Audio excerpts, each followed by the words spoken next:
People, deluded, I'm back again. Now, I thought to have a bit of fun, man. You know, the Premier League's done. We might as well have a bit of fun with our vids. Now, opinions are subjective. My opinions, if presented with new information, I will change my opinion when I feel someone's giving me information that it makes me look at it. I don't feel I'm right. I don't feel I'm wrong. I feel we're all constantly learning. We're all looking at things with different perspectives. And I think much like football in life, everyone wants to be a know-it-all. Everybody wants to do this and that, Anytime everybody claimed they saw Jadon Sancho when, Jadon Sancho's been a baller since 14 and a blind man could see Jadon Sancho was going to be a baller. I don't know why everybody behaves insecure and things, but we've all got unpopular opinions, and I don't know if mine are that unpopular, but I thought to have a bit of fun, man. And in relation to Arsenal, I do want to have a couple of unpopular opinions.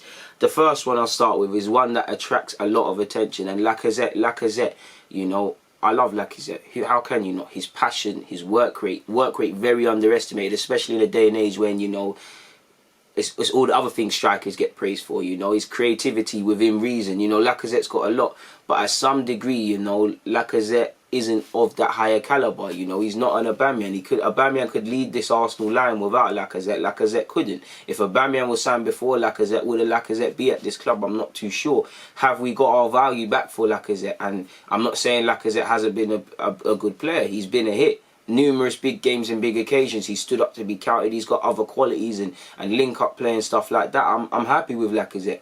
But Lacazette, I wouldn't say he's been a flop, but would you say it's been an undoubted success since he's been here, because Wenger did have concerns about Lacazette's goal-scoring ability. Is it any coincidence Aubameyang, who allegedly we wanted at the time before, was brought in? Is it any coincidence, Lacazette's gone through, he's never been a consistently good goal-scorer. He goes through spells, as you lot have seen from the jump at Arsenal, There's got to be a reason for that, and I do believe you can only rate Lacazette so far when he's not getting 20 league goals, and I do think Lacazette, as much as I like him, he's good enough to be getting 20 league goals, and there's serious question marks as to why he isn't, because every year there's a bag of excuses, he's being subbed, a lot of goals are scored in the last 10 minutes, he should be staying on the field for that. A lot of that is true. He's had injuries, he's had losses of managers, he's had, losing confidence since the time he's come here. There's been a lot of other valid factors. But at some way, you've got to call a spade a spade. Like sometimes I go through my YouTube comments and people are saying, oh, it's because he has to drop deep and create and all of these things and do the work rate. All of that is valid. But call a spade a spade. How Harry Kane, okay, I'm not comparing him and Lacazette, but, Kane doesn't just score goals. He drops deep and tries to create, whether he does it or not for Spurs. He still scores goals. So what does that drop at 20 league goals? So what does that drop in deep mean? Do you get it? Aubameyang, for whatever you say, still scoring 20 league goals. Do you get it? There's only so many, and people don't even hear themselves. It's very annoying when people make a bag of excuses up for Lacazette. He's a great player, I'm happy for him. I want him to stay, but he's good enough to score 20 league goals. And every year he doesn't score 20 league goals, I'll be asking my question. And when you consider his age, the wages he's at, potentially extending his deal, is it necessarily worth it, All the qualities he comes with, and like I said, you can't underestimate it because he works very hard. Could you get that elsewhere? Working hard and putting in the shift and tracking back is a basic requirement in today's day and age, some would argue, and a basic requirement to play for Arteta. And, Eddie's come and took his place, and he might not have replicated the goal scoring, but the pressing sort of stuff. I love Lacazette, but that's how I feel. He's good enough to score 20 league goals, and there's serious question marks, because would you say Lacazette's been a failure? No. Would you say it's been a success? You're kind of moving a bit shaky and iffy, You can point to the FA Cup, you can point to the fact fans love him and stuff like that, but you're looking at it a bit sideways sort of thing, people. So I'd say that's one unpopular opinion. Another one, Mesut Ozil. Mesut Ozil is finished, but on one hand I still think he's got use, and let me explain fully what I mean. I want to move on from Ozil. Ozil is not going to be here in terms of longevity. We all know the running soap opera that is with bringing Ozil. We all know Ozil's pros and cons as a player. For me, if we're building a team for top 4, I don't think Ozil should be central to that for obvious reasons. But... and again, without talking about, the club moving him on and all of these wages and things like that, I think he's finished. But I don't think he's the problem. Obviously, wages is a problem. I'm talking about on the football field. He runs about a lot. Yes, he does have his shortcomings where he doesn't put in a shift. Yes, there's been times where he plays and he's not doing anything. Of course, it's always the player that's not involved that people look to. But I do think there's a bag of players, again, his wages means he's a first priority to go, but in terms of ability and what they can contribute, there's a bag of players that can go before Ozil. I think Ozil is poor in a sense of clearly his numbers are diminishing, his influence on the team is diminishing. There's some of the factors that have been out of his control, but you know, all of these things, you'd be a madman to build Ozil, but I'd build the side around Ozil. Sorry, but I do think you can use him. I definitely feel whether it's using him in the Europa League with the young players, whether it's using him in some capacity, even in some games, you bring him on for 20 minutes when there's no creativity, or you take him off at half time when it's 60th. I think there is time, there is a space for Ozil, especially where there's no other creative players in the team. I'm not saying Ozil's the Messiah and things like that, but I'm seeing Ozil not play. I'm not seeing anything to mitigate the lack of creativity. It's like getting rid of it's like saying Torreira was back in the team and we need someone to put a foot in. We take Torreira out the team and we've not got someone else who can put a foot in. Or we need a ball playing keeper. We get rid of both our ball playing keepers without a plan to bring in the next one. It don't make sense to me. So I'm not saying Ozil should be central, but I definitely feel Ozil could be utilised a bit more.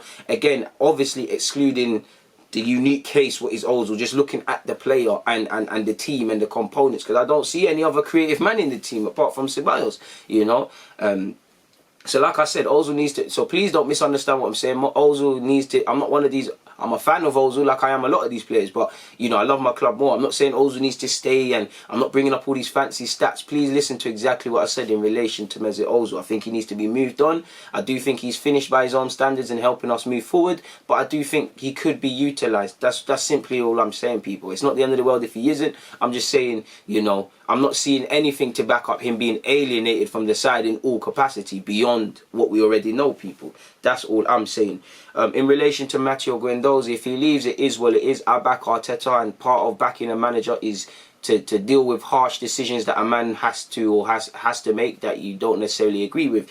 You know, Guendouzi is one of them. I feel Guendouzi's a baller. I think he can be a player in the future. I personally want him to stay. I have small hope that there's a resolution to him and Arteta's conflict and he can go and play. I think he's going to develop into a very decent player. I think he could learn to be a very important player for us, and I really want him to stay. But at the same time, you know, I love my club more. If Arteta doesn't want him, I back Arteta. It is what it is. I just want him to stay, really and truly.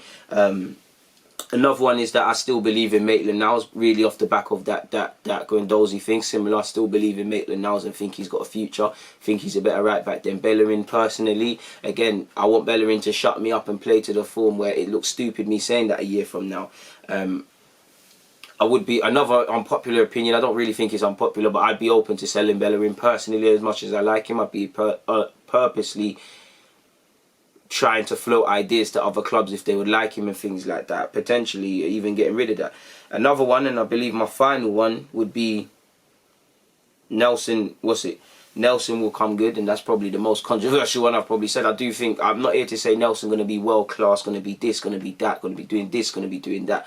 I just feel Reece Nelson is a decent young player, and I do think he can be a competent option for us. Whether that's squad player, regular, or star man for the team is all down to him. But I do think that, people, really and truly, I do think Mustafi, Luiz, all of these, regardless of their form, they should both be sold potentially, or if not necessarily sold, they can be. I have no problem with either one being part of the squad, but I don't think either centre-half should be central to the plans.